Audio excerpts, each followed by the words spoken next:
அல்ஹம்துலில்லாஹ் வஸ்ஸலாத்து வஸ்ஸலாமு அலா ரசூலில்லாஹ் வ அலா ஆலிஹி ஹிஸ்பில்லாஹ் அம்மா பஅத். அல்லாஹ்வின் நல்லடியார்களே, அன்பின் இஸ்லாமிய சகோதரர்களே, அல்லாஹ்வினுடைய ஒரு தூய கடமையை நிறைவேற்றியதன் பிற்பாடு அவனது இல்லத்திலே அமருகின்ற ஒரு நல்ல சபையிலே அமருகின்ற ஒரு பாக்கியத்தை அல்லாஹ் எமக்கு அளித்திருக்கிறான். அல்ஹம்துலில்லாஹ். அந்த அடிப்படையிலே ஒவ்வொரு நாளும் புகாரி ஷரீஃப் மஜ்லிஸிலே பல்லாயிரக்கணக்கான பல நூற்றுக்கணக்கான நபிமொழிகள் வாசிக்கப்பட்டு கொண்டிருக்கின்றன. அந்த ஒவ்வொரு நபிமொழியும் எங்களுக்கு ஏதோ ஒரு வகையான பாடத்தையும் படிப்பினையும் வழிகாட்டலையும் சொல்லி தந்து கொண்டுதான் இருக்கிறது. எனவே அந்த அமைப்பிலே வாசிக்கப்படுகின்ற நபிமொழிகள் ஜும்மா என்ற பிரதானமான ஒரு கடமை தொடர்பாகவும் வாசிக்கப்படுகின்றன.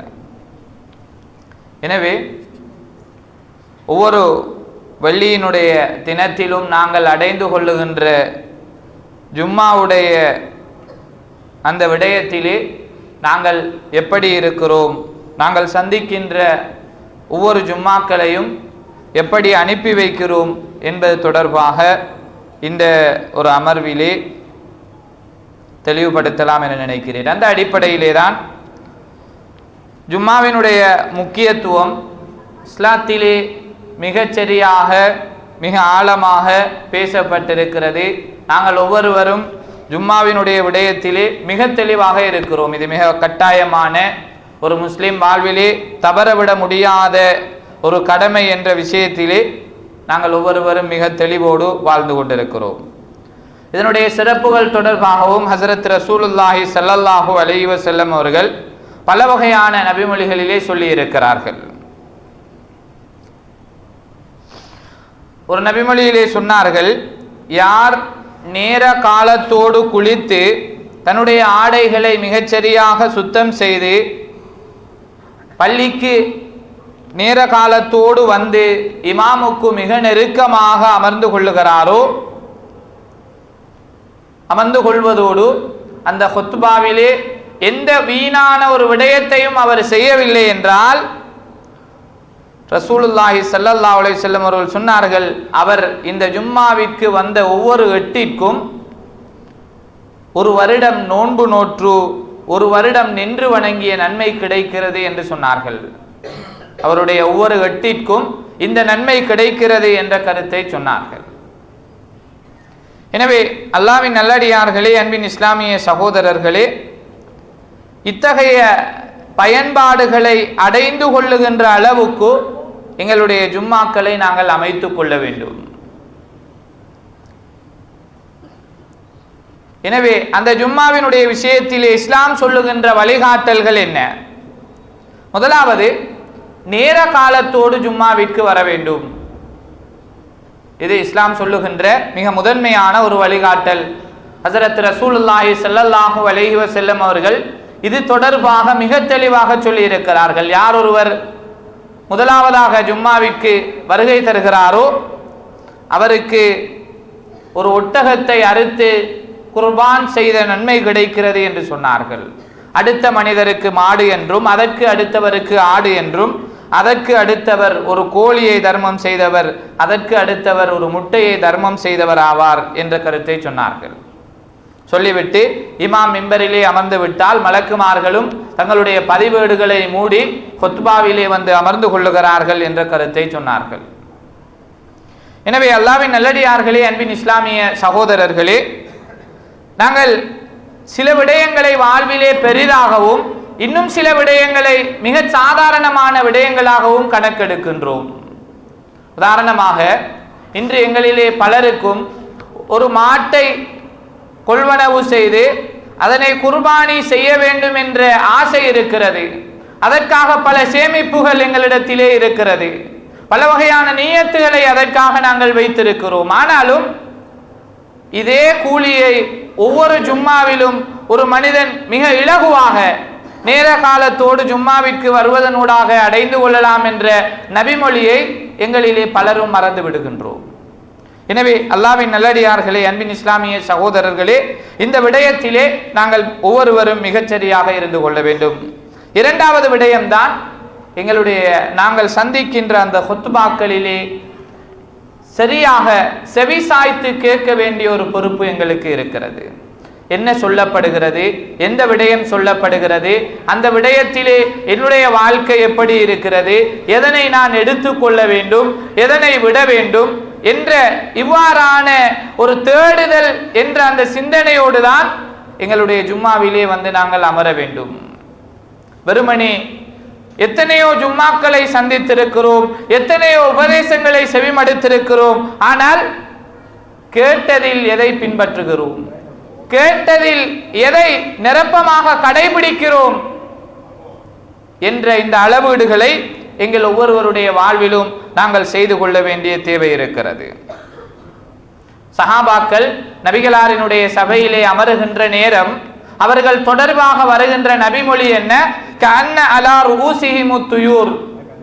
அவர்கள் நபிகளார் என்ன சொல்லுகிறார்கள், எதை ஏவுகிறார்கள், எதை விட்டும் எங்களை தடுக்கிறார்கள் என்ற அந்த விஷயத்தை எப்படி அவதானிப்பார்கள் என்றால், பறவைகள் அவர்களினுடைய தலையின் மேலால் அமர்ந்து கொள்ளுகின்ற அளவுக்கு மிக அமைதியாக நபிகளார் சொல்லுகின்ற விடயங்களை செவிசாய்த்து கொண்டிருப்பார்கள் என நபிமொழிகளிலே வந்திருக்கிறது. எனவே அல்லாஹ்வின் நல்லடியார்களே, அன்பின் இஸ்லாமிய சகோதரர்களே, அந்த குறித்த ஒரு இடத்திலே நாங்கள் அமர்ந்திருக்கிறோம் என்றால் அந்த இடத்திலே எங்களுடைய உள்ளத்தையும் எங்களுடைய உடலையும் நாங்கள் ஹுத்பாவின்பால் செவிசாய்க்கின்ற அளவுக்கு அமைத்துக் கொள்ள வேண்டும் என்பதும் இது தொடர்பாக எங்களுக்கு சொல்லப்பட்டிருக்கின்ற மிக பிரதானமான ஒரு பொறுப்பாகும். அதே போன்றுதான் அடுத்ததாக எங்களுடைய ஹுத்பாவிலே நாங்கள் செய்யக்கூடாத விடயம் என்ன? இஸ்லாம் சொல்லுகின்ற வழிகாட்டலில் ஒன்றுதான், எக்காரணம் கொண்டும் எங்களுடைய ஹுத்பாவிலே பிறரோடு நாங்கள் பேசிவிடக்கூடாது. அது ஒரு நல்ல விடயமாக இருந்தாலும் சரி, ஒவ்வொரு நாளும் ஹுத்பா ஆரம்பிக்கின்ற போது முஅத்தின் அவர்கள் இந்த இடத்திலே எங்களுக்கு ஒரு நபிமொழியை ஞாபகப்படுத்துகிறார். என்ன நபிமொழி? புகாரி முஸ்லிமிலே வருகின்ற ஒரு அறிவிப்பு. அபூ ஹுரைரா ரலியல்லாஹு அன்ஹு அறிவிக்கின்றார்கள், ஹுத்பாவிலே இமாம் ஹுத்பா செய்து கொண்டிருக்கின்ற போது உனது சகோதரனை பார்த்து, பேசுகின்ற உனது சகோதரனை பார்த்து, ஒருவர் ஜும்மாவிலே கதைத்து கொண்டிருக்கிறார். அப்படி கதைத்து கொண்டிருக்கின்ற ஒருவரை பார்த்து நீ கதைக்காமல் இருந்துவிடு அல்லது மௌனமாக இரு என்று சொன்னாலும் கூட கதைத்தவருடைய ஹுத்பா இரண்டாவது விடயம் அது பாத்திலாகி விட்டது, உன்னுடைய ஹுத்பாவும் பாத்திலாகிவிடும் என்று ரசூலுல்லாஹ் சொன்னார்கள். எனவே அல்லாஹ்வின் நல்லடியார்களே, அன்பின் இஸ்லாமிய சகோதரர்களே, இந்த நபிமொழியை ஆழமாக நாங்கள் சிந்திக்கின்ற போது ஜும்மாவை எப்படி கவனிக்க வேண்டும், ஜும்மாவை எப்படி எதிர்நோக்க வேண்டும் என்பதை நாங்கள் உணர்ந்து கொள்ளலாம். ஒருவர் ஜும்மாவுடைய நேரத்தில் பேசிக் கொண்டிருக்கிறார் என்றால் அது குற்றம், அது ஒரு தவறு. அந்த தவறை நீ பேசாதே, மௌனமாக இரு என்ற வார்த்தையை பிரயோகித்து அதனை நாங்கள் தடுக்க கூடாது. அதையும் இஸ்லாம் குற்றமாக சொல்லுகிறது என்றால் காரணம் என்ன? அவருடைய ஹுத்பாவை பாழாக்கியது போன்று நாங்கள் அவரின் பக்கமாக திரும்பி விடக்கூடாது. எங்களுடைய ஹுத்பாவும் எங்களுடைய அவதானமும் இமாமின் பக்கம் இருக்கின்ற எங்களுடைய கவனமும் குலைந்து விடாமல் இருக்க வேண்டும் என்பதை ஹஸரத் ரசூலுல்லாஹி ஸல்லல்லாஹு அலைஹி வஸல்லம் அவர்கள் இந்த நபிமொழியினூடாக எங்களுக்கு தெளிவுபடுத்தி இருக்கிறார்கள். எனவே அல்லாஹ்வின் நல்லடியார்களே, அன்பின் இஸ்லாமிய சகோதரர்கள், பேசுவது மாத்திரமல்ல, இஸ்லாம் இந்த ஹுத்பாவை எந்த அளவுக்கு அவதானிக்க வேண்டும் என்று சொல்லி இருக்கிறது என்றால், நாங்கள் பேசிக் கொண்டிருப்பது கூடாது என்று மாத்திரம் சொல்லவில்லை. எங்களுக்கு முன்னால் ஒரு மண் அளவுக்கு ஒரு சிறிய கல் இருக்கிறது. அந்த கல்லை ஒருவர் தெரித்து விளையாடுகிறார் அல்லது அதனை தன்னுடைய விரலிலே வைத்து அசைத்து விளையாடுகிறார் என்றால், அசைத்து கொண்டிருக்கிறார் என்றால் இவருடைய ஹுத்பாவையும் ரசூலுல்லாஹ் பாத்தில் என்று சொன்னார்கள். ஒமன் மஸ்ஸல் ஹஸா ஃபக்கத் லகா, எந்த மனிதர் ஹுத்பாவினுடைய நேரத்திலே கல்லை தொட்டு கொண்டிருக்கிறாரோ அவருடைய ஹுத்பாவும் வீணாகி விட்டது என்ற கருத்தை சொன்னார்கள். எனவே அல்லாஹ்வின் நல்லடியார்களே, அன்பின் இஸ்லாமிய சகோதரர்களே, எங்களுடைய சமூகத்திலே எங்களுடைய மஸ்ஜிதுகளிலே இந்த விடயங்களிலே மிக கவனயீனமாக நடந்து கொள்ளுகின்றவர்கள் இருக்கிறார்கள். ஒவ்வொரு நாளும் ஒவ்வொரு ஜும்மாவிற்கு வருகின்ற போதும் தன்னுடைய உறவுகளை, நண்பர்களை வெளியிடங்களிலே சந்தித்து பேசுவதற்காக வருபவர்கள் இருக்கிறார்கள். ஹுத்பா என்ற பேரிலே வீட்டிலே இருந்து புறப்பட்டு வந்தாலும் பள்ளியிலே நின்று கொண்டு தங்களினுடைய நண்பர்களை சந்தித்து அவர்களோடு பல விஷயங்களை பேசிக் கொள்ளுகின்ற, பரிமாறிக்கொள்ளுகின்ற நிலைப்பாடு இருக்கிறது. இன்னும் ஒரு சாரார் ஹுத்பாவிலே நேர காலத்தோடு வந்தாலும், அனைத்து சுன்னாக்களையும் நிறைவேற்றி விட்டு வந்தாலும் அந்த ஹுத்பாவுடைய நேரத்திலே இமாம் சொல்லுவதை செவி சாய்க்காமல் தன்னுடைய தூக்கத்திலே இருக்கின்ற, அல்லது வேறு ஏதாவது விடயங்களை சிந்தித்துக் கொண்டிருக்கின்ற, அல்லது வேறு ஏதாவது ஒரு விடயத்திலே தன்னுடைய கவனத்தை செலுத்துகின்றவர்கள் இருக்கிறார்கள். எனவே இவர்களினுடைய ஹுத்பாக்களினுடைய நிலைப்பாடு என்ன என்பதை நாங்கள் ஒவ்வொருவரும் உணர்ந்து கொள்ள வேண்டும். பள்ளியிலே ஒருவர் பேசிக் கொண்டிருக்கிறார், இமாம் ஹுத்பா ஓதிக் கொண்டிருக்கிறார், அவரை பார்த்து பேசாமல் இரு என்று சொல்வது ஒரு நல்ல விடயம். அந்த நல்ல விடயத்தை செய்தாலும் உன்னுடைய ஹுத்பா பாத்திலாகிவிடும் என்று நபி ஸல்லல்லாஹு அலைஹி வஸல்லம் அவர்கள் சொல்லி இருக்கிறார்கள் என்றால், தூங்குபவர்களினுடைய ஹுத்பாவினுடைய நிலை என்ன? கற்களால் விளையாடி கொண்டிருப்பவர்களினுடைய ஹுத்பாக்களினுடைய நிலை என்ன? அதே போன்று பள்ளிக்கு வெளியிலே தன்னுடைய நண்பர்களோடு உறவாடி கொண்டு பேசிக் கொண்டிருக்கின்றவர்களினுடைய ஹுத்பாக்களின் நிலை என்ன? இதனை ரசூலுல்லாஹ் என்ன கோணத்திலே பார்த்திருப்பார்கள் என்பதை நாங்கள் ஒவ்வொருவரும் விளங்கிக் கொள்ள வேண்டிய தேவை இருக்கிறது. எனவே அல்லாஹ்வின் நல்லடியார்களே, அன்பின் இஸ்லாமிய சகோதரர்களே, இந்த விடயம் தொடர்பாக இமாம்கள் எந்த அளவுக்கு சொல்லுகிறார்கள் என்றால், ஜும்மாவுடைய தினத்திலே 2 ரக்காத்துகள் தொழுவிக்கப்படுகிறது. இது லுஹருடைய 2 ரக்காத்திற்கு சமமானது. இமாமுடைய 2 ஹுத்பாக்களும் இருக்கிறதே, இதுவும் 2 ரக்காத்துகளுக்கு சமமானது. எனவே லுஹருடைய தொழுகை நாங்கள் 4 ரக்காத் தொழுவது ஒவ்வொரு நாளும் எங்களுக்கு எப்படி கட்டாயமாக இருக்கிறதோ அதே போன்றுதான் இந்த ஜும்மாவுடைய தினத்திலும் 2 ஹுத்பாக்களும் 2 ரக்காத்துகளும் மிக கட்டாயமானதாக இருக்கிறது என்று இமாம்கள் சொல்லுகின்றார்கள்.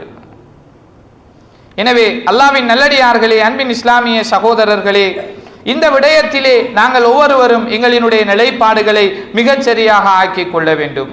ஹஸரத் ரசூலுல்லாஹி ஸல்லல்லாஹு அலைஹி வஸல்லம் அவர்களுடைய சுன்னாவிலே, வாழ்விலே கைலூலா என்ற தூக்கம் இருக்கிறது. காரணம் என்ன?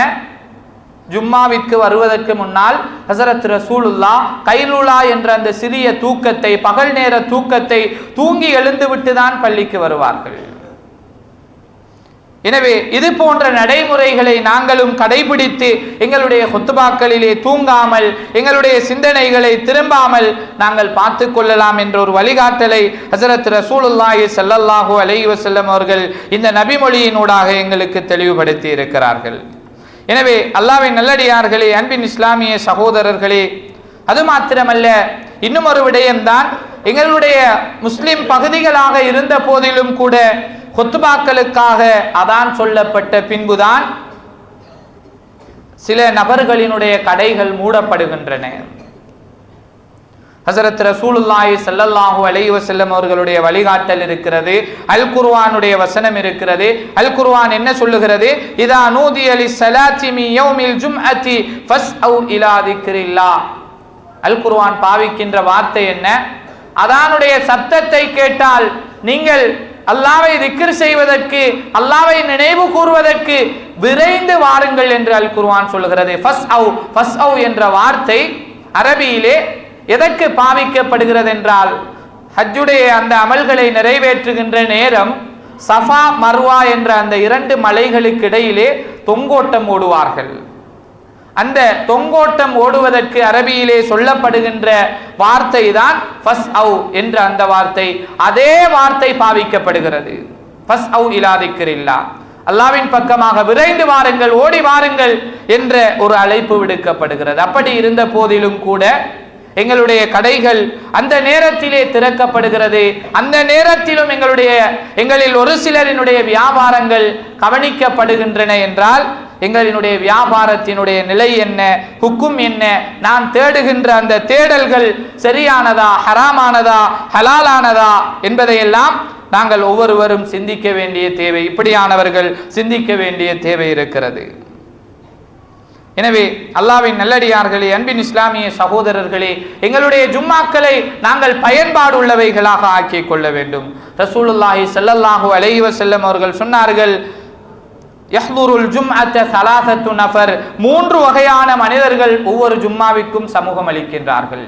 ஒன்று, ரஜுலுன் ஹலரஹா யல்கு, ஒரு மனிதன் வீணான விடயங்களுக்காக வேண்டியே ஜும்மாவிற்கு வருகிறான். அல்லாஹ்வை பயந்து அல்லாஹ்வினுடைய கடமைகளை நிறைவேற்ற வேண்டும் என்ற ஆசையோடு அவன் ஜும்மாவிற்கு வருவது கிடையாது. அவன் ஏதோ அனைவர்களும் செல்லுகிறார்கள், எனவே நானும் செல்ல வேண்டும், ஏதோ அந்த நேரத்தை கடத்தி விட்டு வருவோம் என்பதற்காக வருகின்றவர்கள். ரசூலுல்லாஹ் சொன்னார்கள், அவர் எந்த நோக்கத்தோடு வந்தாரோ அந்த நோக்கம் அவருடைய பங்காகும் என்ற கருத்தை சொன்னார்கள். இன்னுமொரு மனிதரை சொன்னார்கள், ரஜுலுன் யதுல்லாஹ், இன்னுமொரு மனிதன் வருகிறான், அல்லாஹ்விடத்திலே வெள்ளிக்கிழமை மிகச்சிறந்த நாள், பொறுமதியான நாள், அல்லாஹ் இந்த நாளிலே பிரார்த்திப்பதை விசேஷமாக ஆக்கியிருக்கிறான், விசேடமான பிரார்த்தனை ஒன்றை வைத்திருக்கிறான். அந்த பிரார்த்தனை 2 ஜும்மாக்களுக்கு நடுவிலே இமாம் அமருகின்ற அந்த நேரத்தில் இருக்கிறது என்று சில இமாம்கள் சொல்லுகிறார்கள். எனவே அந்த நேரத்தை நான் பயன்படுத்த வேண்டும், நான் துஆ செய்ய வேண்டும், அதற்காக ஜும்மாவிற்கு வருகிறார்கள். ரசூலுல்லாஹ் சொன்னார்கள், அல்லாஹ் விரும்பினால் அந்த மனிதருக்கு அவருடைய பிரார்த்தனையை கேட்டு ஏற்றுக்கொள்வான், இல்லையா என் அதை மறுமையிலே கொடுப்பான் என்ற கருத்தை சொன்னார்கள். 3வது மனிதரை சொன்னார்கள், ஒரு மனிதன் மௌனமாகவும் அமைதியாகவும் ஜும்மாவிற்கு சமூகம் அளித்து ஜும்மாவின்பால் செவி சாய்த்து கொண்டிருக்கிறான். இந்த மனிதனுக்கு அவனுடைய அடுத்த ஜும்மா வரைக்குமான காலப்பகுதியிலே இவன் செய்கின்ற அனைத்து குற்றங்களுக்கும் குற்றப்பரிகாரமாகவும் நன்மையாகவும் இவனுடைய ஜும்மா அமைந்து விடுகிறது என்ற கருத்தை சொன்னார்கள். எனவே அல்லாஹ்வின் நல்லடியார்களே, அன்பின் இஸ்லாமிய சகோதரர்களே, இத்தகைய ரசூலுல்லாஹி ஸல்லல்லாஹு அலைஹி வஸல்லம் அவர்கள் கூறிய இத்தகைய இந்த ஜும்மாவாக எங்களுடைய ஜும்மாவை நாங்கள் அமைத்துக் கொள்ள வேண்டும். ஒவ்வொரு ஜும்மாவும் எங்களுக்கு எங்களுடைய மார்க்கத்தை படிப்பதற்காக, எங்களினுடைய மார்க்கத்தினுடைய அறிவு மட்டத்தை மேம்படுத்துவதற்காகத்தான் எங்களை நோக்கி வருகின்றன. எனவே அதை அந்த முறையிலே நாங்கள் பயன்படுத்த வேண்டும். வெறுமனே வந்து அமர்ந்தோம், இன்றைய ஜும்மாவிலே எதை செவிமடுத்தோம், அதில் எதை பிறரோடு நாங்கள் பரிமாறினோம், அதில் எதை எங்களுடைய குடும்பங்களுக்கு நாங்கள் உபதேசமாக கொண்டு சென்று சேர்த்தோம் என்பதையெல்லாம் என்ற விடயங்கள் எல்லாம் எங்களுக்கு ஒரு மிக பிரதானமான பொறுப்பாக இருக்கிறது. எனவே அத்தகைய பொறுப்புகளை, இந்த ஜும்மாவுடைய கடமை சார்ந்த பொறுப்புகளை நாங்கள் நிறைவேற்ற வேண்டும்.